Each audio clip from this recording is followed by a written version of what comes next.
कमलाकुचूचुककुङ्कुमतो नियतारुणितातुलनीलतनो कमलायतलोचनलोकपते विजयी भव वेङ्कटशैलपते सचतुर्मुख षण्मुख पञ्चमुखि प्रमुखाखिलदैवतमौलिमणे शरणागतवत्सलसारनिधे परिपालय मां वृषशैलपते अतिवेलतया तव दुर्विषहैरनुवेलकृतैरपराधशतैः भरितं त्वरितं वृषशैलपते परया कृपया परिपाहि हरे अधिवेङ्कटशैलमुदारमतेर्जनताभिमताधिकदानरतात् परदेवतया गदितानि गमैः कमलादयितान्न परं कलये कलवेणुरवावस गोपवधू शतकोटिवृतात् स्मरकोटिसमात् प्रतिपल्लविकाभिमतात् सुखदाद् वसुदेवसुतान्न परं कलये अभिरामगुणाकरदासरथे जगदेकधनुर्धर धीरमते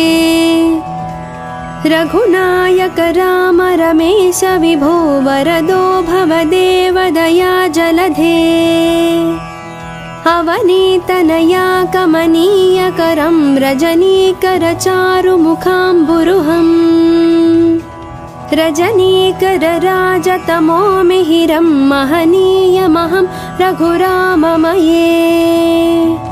सुमुखं सुहृदं सुलभं सुखदं स्वनुजं च सुखाय ममोघसरम्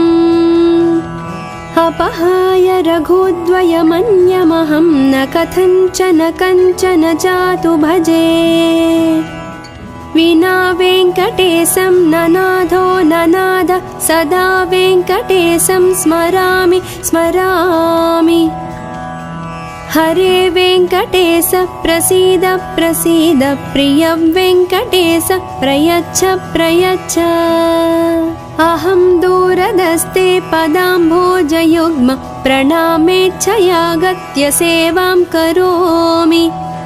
सकृत्सेवया नित्यसेवाफलं त्वं प्रयच्छ प्रयच्छ प्रभो वेङ्कटेश अज्ञानिना मया दोषान् अशेषानिह्वितान् हरे क्षमस्वत्वं क्षमस्वत्वं शेषशैलशिखामणे अज्ञानिना मया दोषान् अशेषानिह्वितान् हरे क्षमस्वत्वं क्षमस्वत्वं शेषशैलशिखामणे कमलाकुचूचुककुङ्कुमतो नियतारुणितातुलनीलतनो कमलायतलोचनलोकपते विजयी भव वेङ्कटशैलपते सचतुर्मुख षण्मुख पञ्चमुखि प्रमुखाखिलदैवतमौलिमणे शरणागतवत्सलसारनिधे परिपालय मां वृषशैलपते अतिवेलतया तव दुर्विषहैरनुवेलकृतैरपराधशतैः भरितं त्वरितं वृषशैलपते परया कृपया परिपाहि हरे अधिवेङ्कटशैलमुदारमतेर्जनताभिमताधिकदानरतात् परदेवतया गदितानि गमैः कमलादयितान्न परं कलये कलवेणुरवावस गोपवधू शतकोटिवृतात् स्मरकोटिसमात् प्रतिपल्लविकाभिमतात् सुखदाद् वसुदेवसुतान्न परं कलये अभिरामगुणाकरदासरथे जगदेकधनुर्धर धीरमते रघुनायक राम रमेश विभो वरदो भवदेव दया जलधे अवनीतनया कमनीयकरं रजनीकरचारुमुखाम्बुरुहम् रजनीकरराजतमो मिहिरं महनीयमहं रघुराममये सुमुखं सुहृदं सुलभं सुखदं स्वनुजं च सुखाय ममोघसरम् अपहाय रघुद्वयमन्यमहं न कथञ्चन कञ्चन जातु भजे विना वेङ्कटेशं ननाथो ननाद सदा वेङ्कटेशं स्मरामि स्मरामि हरे वेङ्कटेश प्रसीद प्रसीद प्रिय वेङ्कटेश प्रयच्छ प्रयच्छ अहं दूरदस्ते पदाम्भोजयुग्म प्रणामेच्छयागत्य सेवां करोमि सकृत्सेवया नित्यसेवाफलं त्वं प्रयच्छ प्रयच्छ प्रभो वेङ्कटेश अज्ञानिना मया दोषान् अशेषानिह्वितान् हरे क्षमस्वत्वं क्षमस्वत्वं शेषशैलशिखामणे अज्ञानिना मया दोषान् अशेषानिह्वितान् हरे क्षमस्वत्वं क्षमस्वत्वं शेषशैलशिखामणे कमलाकुचूचुककुङ्कुमतो नियतारुणितातुलनीलतनो कमलायतलोचनलोकपते विजयी भव वेङ्कटशैलपते सचतुर्मुख षण्मुख पञ्चमुखि प्रमुखाखिलदैवतमौलिमणे शरणागतवत्सलसारनिधे परिपालय मां वृषशैलपते अतिवेलतया तव दुर्विषहैरनुवेलकृतैरपराधशतैः भरितं त्वरितं वृषशैलपते परया कृपया परिपाहि हरे अधिवेङ्कटशैलमुदारमतेर्जनताभिमताधिकदानरतात् परदेवतया गदितानि गमैः कमलादयितान्न परं कलये कलवेणुरवावस गोपवधू शतकोटिवृतात् स्मरकोटिसमात् प्रतिपल्लविकाभिमतात् सुखदात् वसुदेवसुतान्न परं कलये अभिरामगुणाकरदासरथे जगदेकधनुर्धर धीरमते रघुनायक राम रमेश विभो वरदो भवदेव दया जलधे अवनीतनया कमनीयकरं रजनीकरचारुमुखाम्बुरुहम् रजनीकरराजतमो मिहिरं महनीयमहं रघुराममये सुमुखं सुहृदं सुलभं सुखदं स्वनुजं च सुखाय ममोघसरम् अपहाय रघुद्वयमन्यमहं न कथञ्चन कञ्चन जातु भजे विना वेङ्कटेशं ननाथो ननाद सदा वेङ्कटेशं स्मरामि स्मरामि हरे वेङ्कटेश प्रसीद प्रसीद प्रिय वेङ्कटेश प्रयच्छ प्रयच्छ अहं दूरदस्ते पदाम्भोजयुग्म प्रणामेच्छयागत्य सेवां करोमि सकृत्सेवया नित्यसेवाफलं त्वं प्रयच्छ प्रयच्छ प्रभो वेङ्कटेश अज्ञानिना मया दोषान् अशेषानिह्वितान् हरे क्षमस्वत्वं क्षमस्वत्वं शेषशैलशिखामणे अज्ञानिना मया दोषान् अशेषानिह्वितान् हरे क्षमस्वत्वं क्षमस्वत्वं शेषशैलशिखामणे कमलाकुचूचुककुङ्कुमतो नियतारुणितातुलनीलतनो कमलायतलोचन लोकपते विजयी भव वेङ्कटशैलपते सचतुर्मुख षण्मुख पञ्चमुखि प्रमुखाखिल दैवतमौलिमणे शरणागत वत्सल सारनिधे परिपालय मां वृषशैलपते अतिवेलतया तव दुर्विषहैरनुवेलकृतैरपराधशतैः भरितं त्वरितं वृषशैलपते परया कृपया परिपाहि हरे अधिवेङ्कटशैलमुदारमतेर्जनताभिमताधिकदानरतात् परदेवतया गदितानि गमैः कमलादयितान्न परं कलये कलवेणुरवावस गोपवधू शतकोटिवृतात् स्मरकोटिसमात् प्रतिपल्लविकाभिमतात् सुखदात् वसुदेवसुतान्न परं कलये अभिराम गुणाकर दासरथे जगदेकधनुर्धर धीरमते रघुनायक राम रमेश विभो वरदो भवदेवदया जलधे अवनीतनया कमनीयकरं रजनीकर चारुमुखाम्बुरुहम् रजनीकर राजतमो मिहिरं महनीयमहं रघुराममये सुमुखं सुहृदं सुलभं सुखदं स्वनुजं च सुखाय ममोघसरम् अपहाय रघुद्वयमन्यमहं न कथञ्चन कञ्चन जातु भजे विना वेङ्कटेशं ननाथो ननाद सदा वेङ्कटेशं स्मरामि स्मरामि हरे वेङ्कटेश प्रसीद प्रसीद प्रिय वेङ्कटेश प्रयच्छ प्रयच्छ अहं दूरदस्ते पदाम्भोजयुग्म प्रणामेच्छयागत्य सेवां करोमि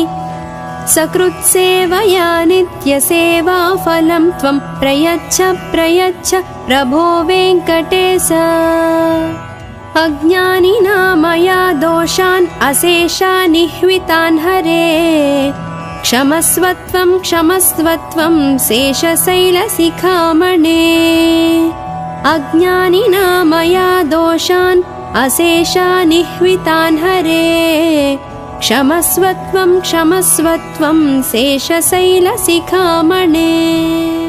कमलाकुचूचुककुङ्कुमतो नियतारुणितातुलनीलतनो कमलायतलोचन लोकपते विजयी भव वेङ्कटशैलपते सचतुर्मुख षण्मुख पञ्चमुखि प्रमुखाखिल दैवतमौलिमणे शरणागत वत्सल सारनिधे परिपालय मां वृषशैलपते अतिवेलतया तव दुर्विषहैरनुवेलकृतैरपराधशतैः भरितं त्वरितं वृषशैलपते परया कृपया परिपाहि हरे अधिवेङ्कटशैलमुदारमतेर्जनताभिमताधिकदानरतात् परदेवतया गदितानि गमैः कमलादयितान्न परं कलये कलवेणुरवावस गोपवधू शतकोटिवृतात् स्मरकोटिसमात् प्रतिपल्लविकाभिमतात् सुखदात् वसुदेवसुतान्न परं कलये अभिराम गुणाकर दासरथे जगदेकधनुर्धर धीरमते रघुनायक राम रमेश विभो वरदो भवदेवदया जलधे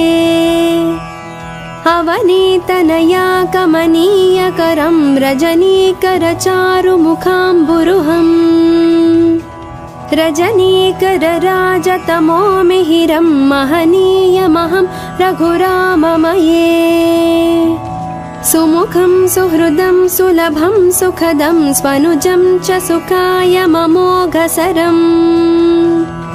अपहाय रघुद्वयमन्यमहं न कथञ्चन कञ्चन जातु भजे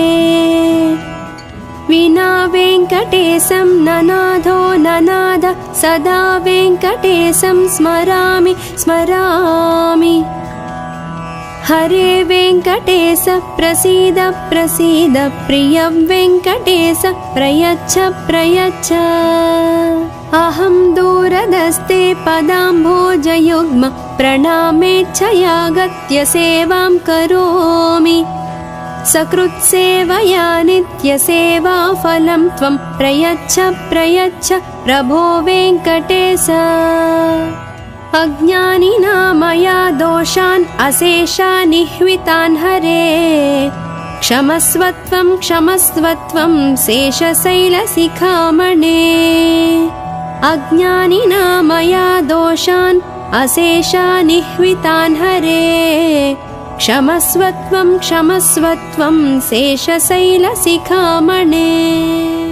कमलाकुचूचुककुङ्कुमतो नियतारुणितातुलनीलतनो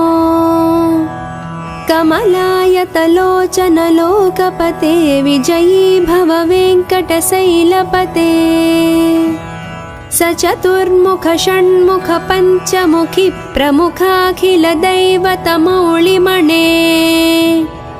शरणागतवत्सलसारनिधे परिपालय मां वृषशैलपते अतिवेलतया तव दुर्विषहैरनुवेलकृतैरपराधशतैः भरितं त्वरितं वृषशैलपते परया कृपया परिपाहि हरे अधिवेङ्कटशैलमुदारमतेर्जनताभिमताधिकदानरतात् परदेवतया गदितानि गमैः कमलादयितान्न परं कलये कलवेणुरवावस गोपवधू शतकोटिवृतात् स्मरकोटिसमात् प्रतिपल्लविकाभिमतात् सुखदाद् वसुदेवसुतान्न परं कलये अभिराम गुणाकर दासरथे जगदेकधनुर्धर धीरमते रघुनायक राम रमेश विभो वरदो भवदेव दया जलधे अवनीतनया कमनीयकरं रजनीकर चारुमुखाम्बुरुहम् रजनीकरराजतमो मिहिरं महनीयमहं रघुराममये सुमुखं सुहृदं सुलभं सुखदं स्वनुजं च सुखाय ममोघसरम् अपहाय रघुद्वयमन्यमहं न कथञ्चन कञ्चन जातु भजे विना वेङ्कटेशं ननाथो ननाद सदा वेङ्कटेशं स्मरामि स्मरामि हरे वेङ्कटेश प्रसीद प्रसीद प्रिय वेङ्कटेश प्रयच्छ प्रयच्छ अहं दूरदस्ते पदाम्भोजयुग्म प्रणामेच्छयागत्य सेवां करोमि सकृत्सेवया नित्यसेवाफलं त्वं प्रयच्छ प्रयच्छ प्रभो वेङ्कटेश अज्ञानिना मया दोषान् अशेषान् निह्वितान् हरे क्षमस्वत्वं क्षमस्वत्वं शेषशैलशिखामणे अज्ञानिना मया दोषान् अशेषान् निह्वितान् हरे क्षमस्वत्वं क्षमस्वत्वं शेषशैलशिखामणे कमलाकुचूचुककुङ्कुमतो नियतारुणितातुलनीलतनो कमलायतलोचनलोकपते विजयी भव वेङ्कटशैलपते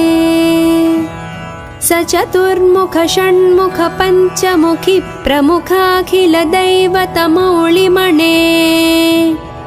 शरणागत वत्सल सारनिधे परिपालय मां वृषशैलपते अतिवेलतया तव दुर्विषहैरनुवेलकृतैरपराधशतैः भरितं त्वरितं वृषशैलपते परया कृपया परिपाहि हरे अधिवेङ्कटशैलमुदारमतेर्जनताभिमताधिकदानरतात् परदेवतया गदितानि गमैः कमलादयितान्न परं कलये कलवेणुरवावस गोपवधू शतकोटिवृतात् स्मरकोटिसमात् प्रतिपल्लविकाभिमतात् सुखदाद् वसुदेवसुतान्न परं कलये अभिराम गुणाकर दासरथे जगदेकधनुर्धर धीरमते रघुनायक राम रमेश विभो वरदो भवदेव दया जलधे अवनीतनया कमनीयकरं रजनीकर चारुमुखाम्बुरुहम् रजनीकर राजतमो मिहिरं महनीयमहं रघुराममये सुमुखं सुहृदं सुलभं सुखदं स्वनुजं च सुखाय ममोघसरम् अपहाय रघुद्वयमन्यमहं न कथञ्चन कञ्चन जातु भजे विना वेङ्कटेशं ननाथो ननाद सदा वेङ्कटेशं स्मरामि स्मरामि हरे वेङ्कटेश प्रसीद प्रसीद प्रिय वेङ्कटेश प्रयच्छ प्रयच्छ अहं दूरदस्ते पदाम्भोजयुग्म प्रणामेच्छयागत्य सेवां करोमि सकृत्सेवया नित्यसेवाफलं त्वं प्रयच्छ प्रयच्छ प्रभो वेङ्कटेश अज्ञानिना मया दोषान् अशेषान् निह्वितान् हरे क्षमस्वत्वं क्षमस्वत्वं शेषशैलशिखामणे अज्ञानिना मया दोषान् अशेषान् निह्वितान् हरे क्षमस्वत्वं क्षमस्वत्वं शेषशैलशिखामणे कमलाकुचूचुककुङ्कुमतो नियतारुणितातुलनीलतनो कमलायतलोचन लोकपते विजयी भव वेङ्कटशैलपते स चतुर्मुख षण्मुख पञ्चमुखी प्रमुखाखिल दैवतमौलिमणे शरणागत वत्सल सारनिधे परिपालय मां वृषशैलपते अतिवेलतया तव दुर्विषहैरनुवेलकृतैरपराधशतैः भरितं त्वरितं वृषशैलपते परया कृपया परिपाहि हरे अधिवेङ्कटशैलमुदारमतेर्जनताभिमताधिकदानरतात् परदेवतया गदितानि गमैः कमलादयितान्न परं कलये कलवेणुरवावस गोपवधू शतकोटिवृतात् स्मरकोटिसमात् प्रतिपल्लविकाभिमतात् सुखदाद् वसुदेवसुतान्न परं कलये अभिराम गुणाकर दासरथे जगदेकधनुर्धर धीरमते रघुनायक राम रमेश विभो वरदो भवदेव दया जलधे अवनीतनया कमनीयकरं रजनीकर चारुमुखाम्बुरुहम् रजनीकर राजतमो मिहिरं महनीयमहं रघुराममये सुमुखं सुहृदं सुलभं सुखदं स्वनुजं च सुखायममोघसरम् अपहाय रघुद्वयमन्यमहं न कथञ्चन कञ्चन जातु भजे विना वेङ्कटेशं ननाथो ननाद सदा वेङ्कटेशं स्मरामि स्मरामि हरे वेङ्कटेश प्रसीद प्रसीद प्रिय वेङ्कटेश प्रयच्छ प्रयच्छ अहं दूरदस्ते पदाम्भोजयुग्म प्रणामेच्छयागत्य सेवां करोमि सकृत्सेवया नित्यसेवाफलं त्वं प्रयच्छ प्रयच्छ प्रभो वेङ्कटेश अज्ञानिना मया दोषान् अशेषानिह्वितान् हरे क्षमस्वत्वं क्षमस्वत्वं शेषशैलशिखामणे अज्ञानिना मया दोषान् अशेषानिह्वितान् हरे क्षमस्वत्वं क्षमस्वत्वं शेषशैलशिखामणे कमलाकुचूचुककुङ्कुमतो नियतारुणितातुलनीलतनो कमलायतलोचनलोकपते विजयी भव वेङ्कटशैलपते स चतुर्मुख षण्मुख पञ्चमुखी प्रमुखाखिलदैवतमौलिमणे शरणागतवत्सलसारनिधे परिपालय मां वृषशैलपते अतिवेलतया तव दुर्विषहैरनुवेलकृतैरपराधशतैः भरितं त्वरितं वृषशैलपते परया कृपया परिपाहि हरे अधिवेङ्कटशैलमुदारमतेर्जनताभिमताधिकदानरतात् परदेवतया गदितानि गमैः कमलादयितान्न परं कलये कलवेणुरवावस गोपवधू शतकोटिवृतात् स्मरकोटिसमात् प्रतिपल्लविकाभिमतात् सुखदात् वसुदेवसुतान्न परं कलये अभिरामगुणाकरदासरथे जगदेकधनुर्धर धीरमते रघुनायक राम रमेश विभो वरदो भवदेव दया जलधे अवनीतनया कमनीयकरं रजनीकरचारुमुखाम्बुरुहम् रजनीकरराजतमो मिहिरं महनीयमहं रघुराममये सुमुखं सुहृदं सुलभं सुखदं स्वनुजं च सुखायममोघसरम् अपहाय रघुद्वयमन्यमहं न कथञ्चन कञ्चन जातु भजे विना वेङ्कटेशं ननाथो ननाद सदा वेङ्कटेशं स्मरामि स्मरामि हरे वेङ्कटेश प्रसीद प्रसीद प्रिय वेङ्कटेश प्रयच्छ प्रयच्छ अहं दूरदस्ते पदाम्भोजयुग्म प्रणामेच्छयागत्य सेवां करोमि सकृत्सेवया नित्यसेवाफलं त्वं प्रयच्छ प्रयच्छ प्रभो वेङ्कटेश अज्ञानिना मया दोषान् अशेषानिह्वितान् हरे क्षमस्वत्वं क्षमस्वत्वं शेषशैलशिखामणे अज्ञानिना मया दोषान् अशेषानिह्वितान् हरे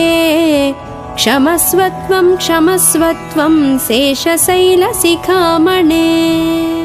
कमलाकुचूचुककुङ्कुमतो नियतारुणितातुलनीलतनो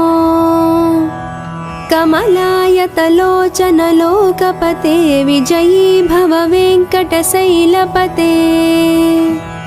स चतुर्मुख षण्मुख पञ्चमुखी प्रमुखाखिलदैवतमौलिमणे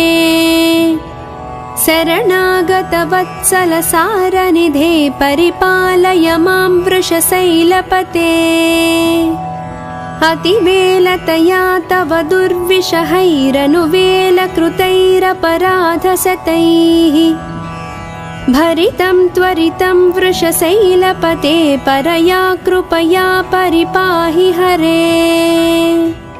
अधिवेङ्कटशैलमुदारमतेर्जनताभिमताधिकदानरतात् परदेवतया गदिता निगमैः कमलादयितान्न परं कलये कलवेणुरवावस गोपवधू शतकोटिवृतात् स्मरकोटिसमात् प्रतिपल्लविकाभिमतात् सुखदात् वसुदेवसुतान्न परं कलये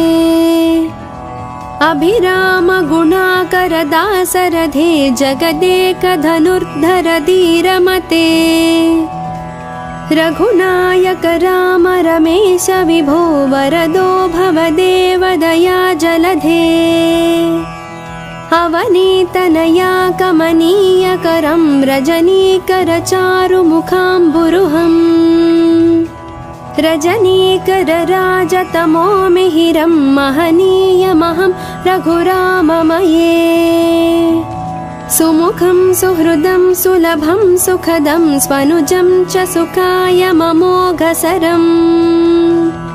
अपहाय रघुद्वयमन्यमहं न कथञ्चन कञ्चन जातु भजे विना वेङ्कटेशं ननाथो ननाद सदा वेङ्कटेशं स्मरामि स्मरामि हरे वेङ्कटेश प्रसीद प्रसीद प्रिय वेङ्कटेश प्रयच्छ प्रयच्छ अहं दूरदस्ते पदाम्भोजयुग्म प्रणामेच्छयागत्य सेवां करोमि सकृत्सेवया नित्यसेवाफलं त्वं प्रयच्छ प्रयच्छ प्रभो वेङ्कटेश अज्ञानिना मया दोषान् अशेषानिह्वितान् हरे क्षमस्वत्वं क्षमस्वत्वं शेषशैलशिखामणे अज्ञानिना मया दोषान् अशेषानिह्वितान् हरे